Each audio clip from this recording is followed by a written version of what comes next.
Imagine this. You've just worked a long, grueling week. Your boss shakes your hand, looks you in the eye, and instead of handing you a paycheck, he slides over a small pouch of salt. Yep, salt. Not a check, not a bank transfer, not even a bag of coins. Just some gritty white crystals. Sound insane? Well, buckle up, because for centuries, salt wasn't just something you sprinkled on fries. Salt was money. And without it, civilization as we know it might never have existed. Now, if you're thinking, there's no way salt was ever worth that much, let me stop you right there. Salt literally shaped empires. It's the reason some cities exist, the spark for revolutions, the backbone of entire economies. People killed for it, people smuggled it like it was an ancient version of Bitcoin. And the word salary? Yep, that comes from salt. Today we're going to uncover the story of how the most boring item in your kitchen cabinet once ruled the world. We take salt for granted. You grab it off the grocery shelf for a couple bucks. Diners give it away for free. You can buy a giant bag of it for your driveway in the winter, and nobody bats an eye. But go back just a few thousand years, and salt was the difference between life and death. Imagine living in a world with no refrigeration, no freezers, no plastic wrap. If you wanted meat, fish, or vegetables to last more than a day, you needed salt. Salt wasn't seasoning, it was survival. And survival always has a price. In the ancient world, salt was so rare in certain regions that it was as valuable as gold. In fact, in some cases, it literally traded weight for weight with gold. Rulers taxed it, armies marched for it, merchants grew rich off it, and everyday workers, they got paid in it. That's not a metaphor, that's not exaggeration, it was actual currency. Imagine your landlord saying rent is due, and you hand them a little baggie of Morton's iodized. Spoiler alert, today you'd be evicted, but back then, you'd be right on time. Let's go to ancient Rome, where soldiers, the backbone of one of history's most feared and efficient armies, were sometimes literally paid in salt. That's where the word salary comes from the Latin salarium. Think about that the next time you complain about your paycheck. At least you don't have to worry about your boss docking your pay by scooping a handful of your wages onto his eggs. Roman soldiers weren't just fighting for glory, they were fighting for salt, and sometimes with salt. But the Romans weren't the only ones. In Africa, slabs of salt were used as currency. In medieval Ethiopia, blocks called amoli were exchanged in marketplaces for goods. In China, salt was so crucial it became one of the longest-running government monopolies in history, lasting thousands of years. Control salt, and you controlled the people. And governments knew it. So how did salt go from a household necessity to a global powerhouse? Geography. Some areas had salt mines or natural salt pans, others didn't. If your region didn't have access, you either traded for it or you starved. That scarcity is what made salt valuable. Consider the Sahara Desert. You might imagine it as endless sand, but it was also the highway of one of the most important salt trades in history. Caravans of camels carried massive slabs of salt across dangerous terrain, trading them for gold. Yes, gold. Salt and gold were considered equally valuable. Entire trade routes were built around this mineral. Great cities like Timbuktu flourished because they sat at the crossroads of salt and gold. Kings grew rich, empires rose, and people risked their lives trekking across one of the harshest environments on Earth, all for salt. Meanwhile, in Europe, cities like Venice became salt empires. When you think of Venice, you might picture gondolas and romance. But in the Middle Ages, Venice was a salt superpower. It controlled key trade routes and leveraged its salt wealth to become one of the richest and most influential states in Europe. Forget the canals. The foundation of Venice's greatness was salt. Whoever controlled salt controlled food. And whoever controlled food controlled everything. Of course, when something is this valuable, governments can't resist getting greedy. Enter taxes. In France, the infamous gabelle was a salt tax so despised it became one of the sparks of the French Revolution. Imagine finally scraping together enough to buy bread for your family, only to be told you couldn't even salt it without paying a tax to the king. People were furious. Smugglers emerged, sneaking salt across borders. Whole underground economies thrived around getting untaxed salt to the people. Think about it. We're used to stories of whiskey bootleggers or drug smugglers. But in the 18th century France, the rebels were salt smugglers. And it wasn't just France. China's salt monopoly filled government coffers for centuries.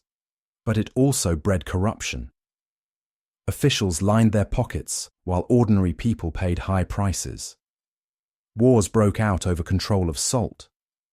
Borders were drawn based not just on land, but on who controlled salt pans, mines, and trade routes.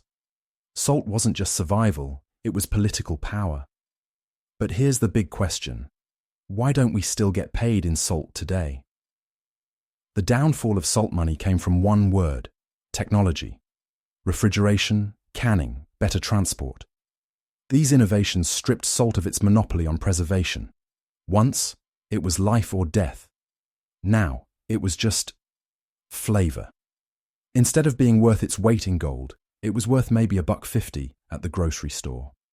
What was once the backbone of trade and empire shrank into the background of our kitchens. By the modern era, wages had shifted fully to coins, paper, and later digital money. Salt was out, cash was in. Governments tried to keep salt valuable. Some enforced monopolies, others taxed it heavily. But you can't force people to pay premium prices for something that's abundant and easy to produce. When scarcity disappears, so does value. And here's where salt's story gets eerily familiar. Because although salt lost its status, the cycle didn't end. Salt was just one chapter in a repeating human story. Something essential becomes scarce, gains immense value, is controlled by governments or elites, sparks conflict, and then eventually is replaced when technology changes the game. Think about oil. For the last century, oil has been the salt of the modern world, the lifeblood of economies, wars, and global politics. Whoever controls oil controls nations. And yet, with renewables rising, we're beginning to see cracks. Just like refrigeration broke salt's monopoly, solar and wind could break oil's. Or consider data.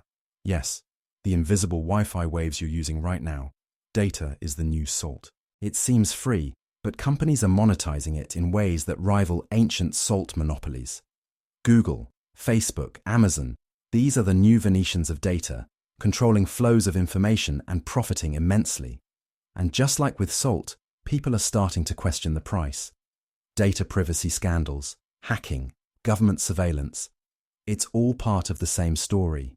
Control creates conflict. And what happens when scarcity changes? What if blockchain or decentralized networks give people ownership of their own data? Just like salt, the giants built on today's scarcity could tumble overnight. So what can we actually learn from all this? First, scarcity creates value. Salt was valuable because it was scarce and necessary. Oil, data, lithium, same story. The second lesson, control creates conflict. Every time an empire or government has tried to control salt or tax it too heavily, it led to smuggling, revolutions, or outright war. Centralized control never goes unchallenged. And the third lesson, technology changes the game. Refrigeration destroyed salt's monopoly. Something will destroy oil's. Something will disrupt data's. The only question is when. Now let's add some perspective with numbers. In 2022, the global oil industry generated over $4 trillion in revenue. That's bigger than the GDP of Germany. But once upon a time, salt played a similar role relative to the size of ancient economies. In Ming Dynasty China, salt taxes accounted for half of government revenue. Half. Imagine half of the US federal budget funded by salt taxes. You'd be salty too. Even in France before the revolution, the salt gabelle was so hated that people preferred to risk prison smuggling salt rather than pay the king's outrageous prices. In some regions, peasants were legally required to buy a set amount of salt per year, whether they needed it or not. That's like your government forcing you to buy a monthly Netflix subscription, even if you don't watch TV, and then arresting you if you tried to share someone else's password. Sound ridiculous? Yeah, people thought so too. Which is why the guillotine started getting some use. And it wasn't just the West. In India, the British salt tax was so hated that Mahatma Gandhi made it the centerpiece of his independence movement. The famous Salt March in 1930 wasn't about seasoning food. It was about breaking colonial control. Gandhi walked 240 miles to the sea to make his own salt in defiance of British law. And it worked. It galvanized the Indian independence movement. That's how powerful salt still was, even in the 20th century. So the next time you casually toss a pinch of salt on your fries, remember, you're literally holding what used to be a paycheck, a weapon of war, and the foundation of empires. It's proof that money isn't just paper or coins. It's whatever society decides is valuable, until something better comes along. And here's the kicker. This story isn't done repeating. What will be the next salt? Will it be data? Lithium for batteries? Maybe something we haven't even discovered yet. The cycle is repeating. It always does. If you enjoyed this dive into financial history, make sure to hit that like button, subscribe for more strange money stories, and drop a comment. What do you think the next salt will be? Data, AI tokens, or something else entirely? Let's talk about it. Because as history shows, today's paycheck might just be tomorrow's seasoning.